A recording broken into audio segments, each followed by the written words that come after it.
Okay, as you can see, I'm out here in the middle of nowhere. And then we have this.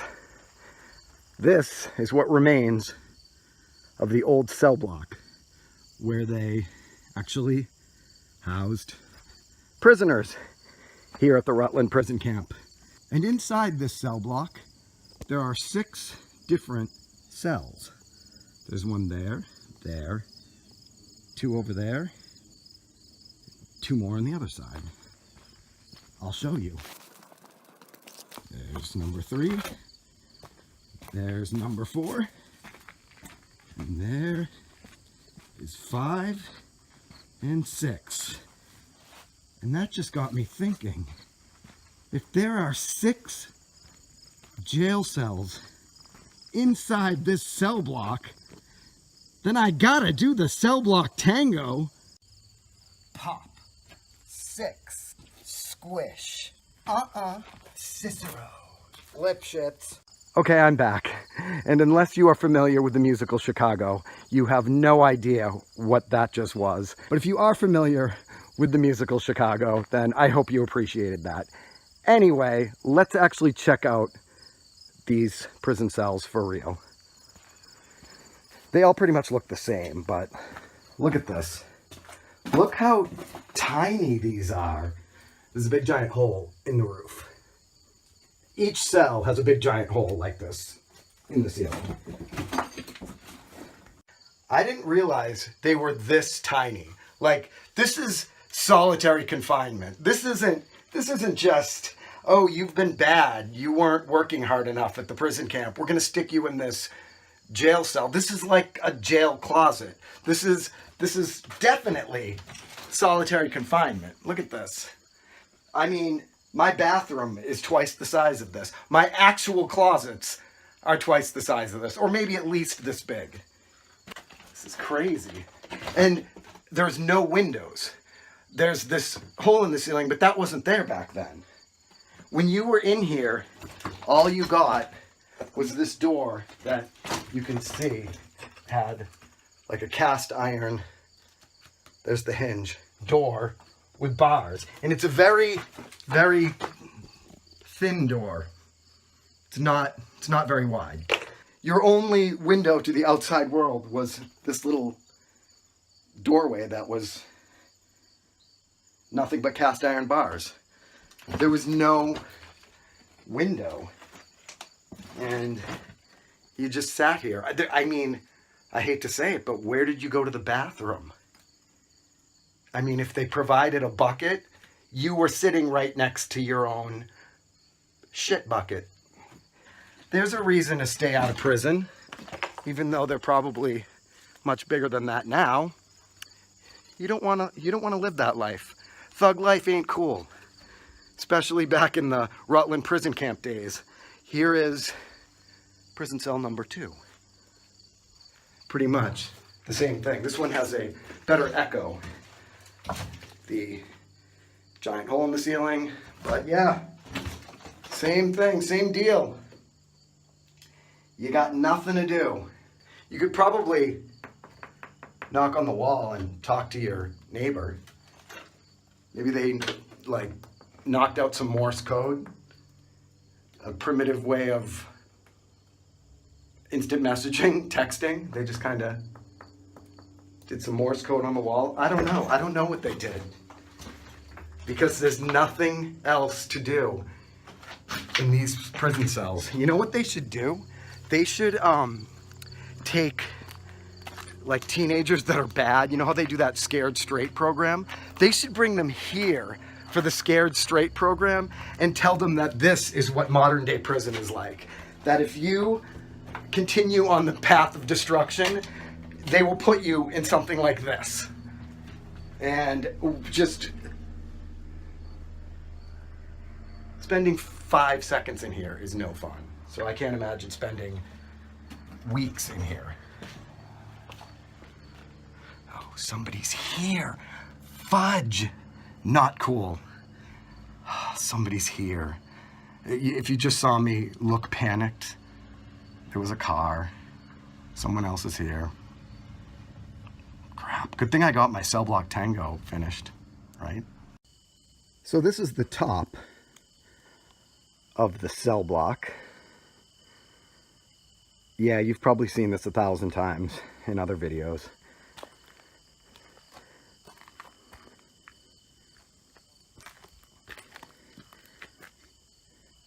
But you know what all this reminds me of? That's right. Human whack-a-mole.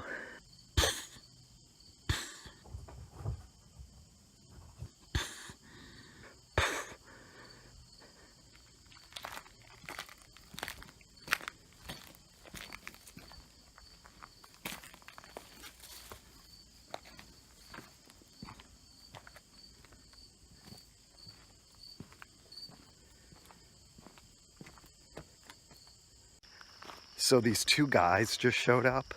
They're like in their 20s and they're dressed kind of suspiciously. They've got the same outfits on, I think, like camouflage pants, and they're carrying like equipment and I don't know, like walkie-talkies or something, because when I walked by, like something beeped. They're over at the cell block, but luckily before they got here, I did all I had to do at the cell block. I filmed everything I wanted to film, so I'm done with that.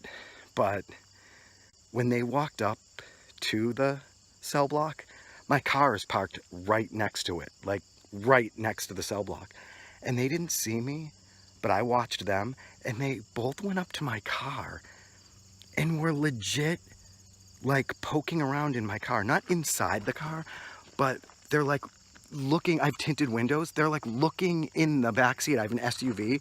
They're looking in the very back window, and it's got tinted windows, so they're like peering into it and discussing my car. Like, what is that? And I just had to leave my car there while they explore the cell block. So that's a little concerning. I gotta say, they're dressed very Columbine. They're dressed like Columbine high school shooters.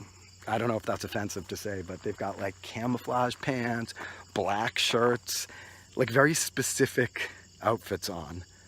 I said hi, they said hi back, but still, the looking into my car thing was a little weird. So I'm kind of sad that I finally get to the Rutland prison camp and there's these two shady characters here with me. But they're over there. I'm gonna go over here to that, I can see it up there, like it looks like a tunnel or a cave, but I think according to online, it's just like a vegetable cellar, like a vegetable, it's where they would keep food to keep it cold, but it looks like some kind of dungeon. So it looks creepier than what it is. I'll show you right now, check it out. And you'll see their car, because they park next to that. So hold on.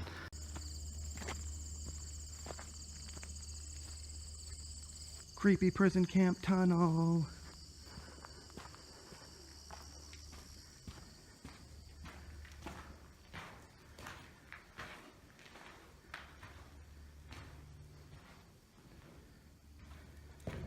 And what's in the tunnel? Trump. Trump is in the tunnel.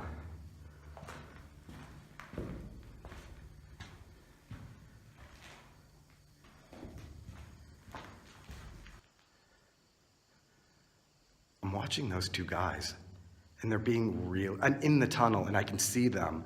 They're where I just was, and they're being weird. This isn't a place you want to be with shady people, because if they want to like murder me, no one's gonna find me. But anyway, so yeah, I'm inside the tunnel, cave, cavern, whatever you want to call it, at the Rutland prison camp. But guess what? It's really not that scary. In case you're watching this thinking, oh my God, why would you ever go in that? It's not scary. It's actually just, like I said, where they used to store food to keep it cold. It's a produce cellar. This is where they would keep things cold. Because this also was a farm. And that's what they have the prisoners doing at the prison camp. Their job during the day would be to cultivate the farm, and then at night they were locked up in those little tiny cells. So yeah, that's what this is. It's part of the farm on the prison camp. So, not as scary as you think. But it's pretty cool. Looks like I got some company. This guy. Hey, what's up? Cool eyes, bro.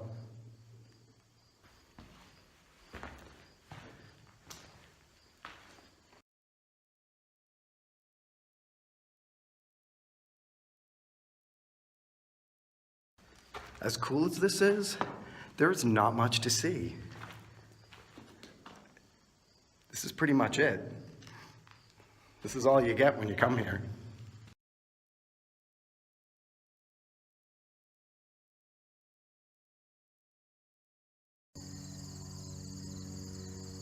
To porcupine.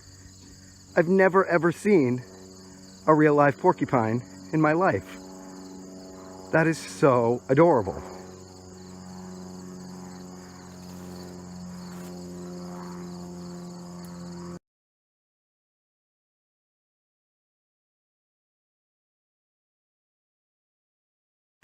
This message is for Ugly Pirate. You know how I'm always saying I'm gonna get raped and murdered, and you always make fun of me?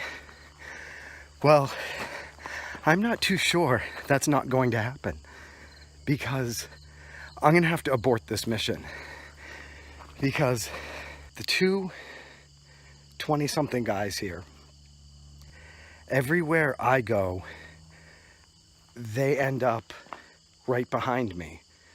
Like, I'm now not even in an interesting section of Rutland prison camp, and they show up wherever I am. And like, they're running. They're running around Rutland prison camp with these walkie-talkies, which I confirmed because they're talking on them and they're beeping. And they've got like holsters attached to their pants, which could be something innocent. But they're wearing camo and black, tucked in black shirts with suspicious looking weaponry holstered onto their belt clip.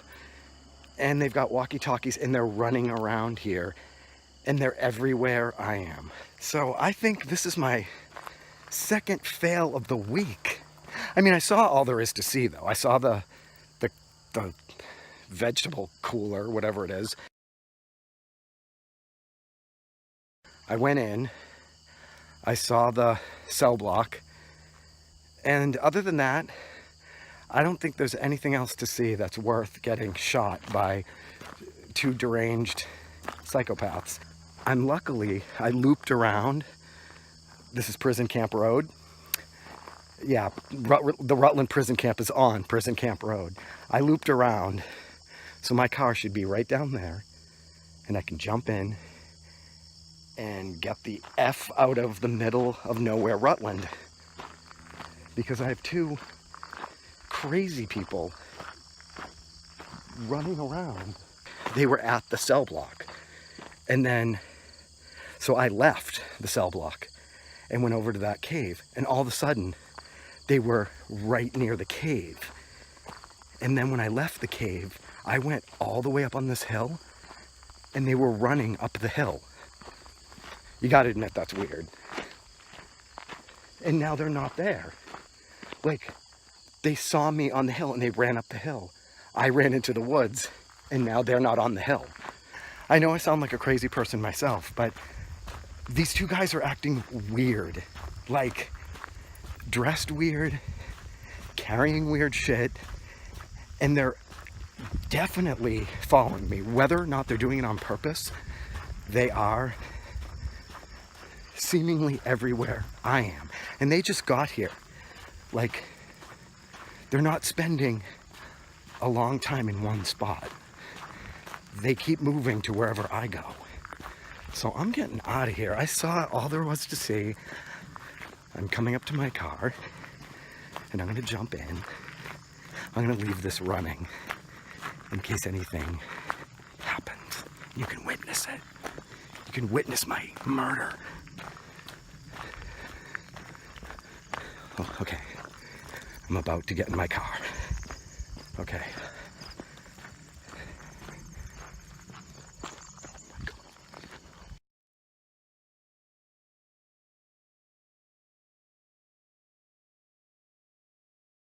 Okay, I'm now a safe distance away from the Rutland prison camp, and here's what happened. So, last you saw me, I was about to turn and go to my car at the cell block. I go to turn to get to my car, and there's the two guys. Like, what is that? Seriously? They were just way up on the hill running after me. And so I went down the hill and around back to the cell block where my car is, and now they're at the cell block right next to my car. And when I turned and looked, they both saw me and jumped behind the cell block, and they're carrying rifles, big black rifles like this, and then they jumped behind the cell block. You're probably thinking, yeah, you're a big fat liar. Well, I'm mildly exaggerating because they were obviously toy rifles. They were big, but they looked pretty much plastic, and they had those plastic fluorescent orange tips on them that indicate that it's not a real gun. But I don't know if it was like a pellet gun or a paint gun or a laser tag gun. Why would they be running around with toy guns? So I'm thinking they had to be like a pellet gun. So I'm not messing around with a pellet gun, and they're jumping behind the cell block, and my car's there, and I'm like, I'm not going over there if they've got some kind of gun, whether it be a toy or not. So I kept walking. So I just continued down the dirt road, and I casually turn around, and one of the guys is in the little wooded area behind the cell block aiming the rifle at me. I mean, seriously, like, whether it's a toy or not, he's aiming the rifle at me from a distance like this. I could see the fluorescent orange cap aimed right at me. So I was like, okay, and I turned a corner and just kept walking down the rest of the dirt road. And I'm like, now what do I do? They're right next to my car with weird, like, toy rifles that could possibly be pellet guns, and I don't want to get shot with a pellet gun, and I don't even want to be near these two, even if they're totally innocent, because they're weird. So finally I see this guy walking this way, and I'm walking that way. This guy's just like on like a leisurely walk, and way behind him is a woman walking a dog, and they're all going towards the prison camp, and I'm walking away from it. So I turn around and follow the guy, because now I'm thinking, okay, I've got a witness. I can go back to my car, and this guy's here in case these two are doing something shady. So I follow the guy a short distance behind him, so now I kind of look creepy. But anyway, me and the guy get back to the prison camp area, and the two guys with the rifles are standing there waiting for us. Like, we get to their viewpoint, and they step out of the wooded area and are standing on the side of the road, holding their rifles, just standing there watching us. Like, what is that? I don't even care if these are toy rifles. This is just bizarre behavior that I don't want to be part of. So they're standing on the edge of the road, holding their rifles, like not talking, just staring at me and this guy. And the road forks off. This way is the cell block with my car, and this way, I don't know where it goes. But the guy in front of me goes this way, and I have to go this way to go to my car. And the two guys are right here. So that guy had to pass them, and they didn't even say anything to him. They're just holding their rifles, staring at that guy. So I go this way, and I'm like, okay, cool, I can get to my car now. And I look over, and now they're headed, like, swiftly. They're, like, walking really fast back to the cell block to beat me there. Like, what is going on? So I get to my car, and I actually beat them to my car. I jump in my car, and I drive off. And I slow down at one point, and I turn around, and they're, like, on the top of this hill near the cell block, staring at me, like, holding their guns and staring. And it was just the weirdest thing. So I don't know what to make of all this. So, but the real reason I left was not because I really thought something was going to happen. I think these two guys came to the Rutland prison camp to play some kind of war type game with these guns.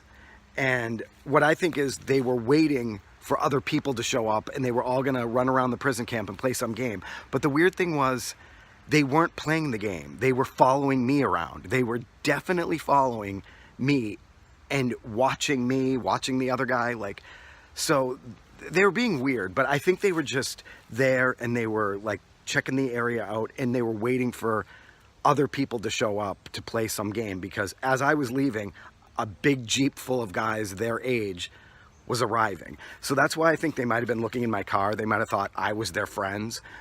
And then when they saw me, they obviously knew I wasn't one of their friends, but I don't know why they kept following me or aiming the rifle at me or just standing there watching me and the other guy. I don't know what that was all about, but I think they were just like a couple of like 20-somethings up there to play some like laser tag or pellet gun game, but their behavior was weird. And the bottom line was, I couldn't continue to explore the Rutland prison camp with these two even innocently running around, because they were all over the one area I wanted to explore. I don't think there was anything left to explore. Basically, I left because they're just encroaching on my exploring. They're just there running around acting weird, like bizarre. I don't think they were really gonna shoot me or murder me. I don't even know what these guns were. They were obviously not real because of the safety tip, and they were plastic, but I'm not gonna deal with these creepy guys running around following me with plastic toy rifles. It was just weird, and there was no way I could film a whole video with these two chasing after me, so I had to go. So this wasn't a big fail, because there's really only two things to see at the Rutland prison camp. The root cellar, I finally remembered the word for it, and the two squirrels are fighting right there. Anyway, and the cell block. That's really the only thing to see at the Rutland prison camp. It's not very exciting. I was a little disappointed. I was disappointed in the whole area and the two creepy guys running around with toy rifles. And they were like 22. They weren't like 14-year-old kids. They were like 22-year-old adults. They drove there in a Jeep. They weren't kids. I don't know what they were doing. They were being like weird and dorky, and I had to get away from that. So yeah, that's my big Rutland prison camp story. I feel like I did get to explore it. This wasn't really a fail. I got to see what I wanted to see. I got to video what I wanted to video. Kind of wanted to walk around more, but I'm not dealing with them. So that's it. I'm out from the Rutland prison camp. It was an experience. It was interesting. I recommend coming here to see it for yourself, but it's not the most exciting place unless there's two psychopaths running around with plastic rifles. So yeah, I'm gonna go now. Bye.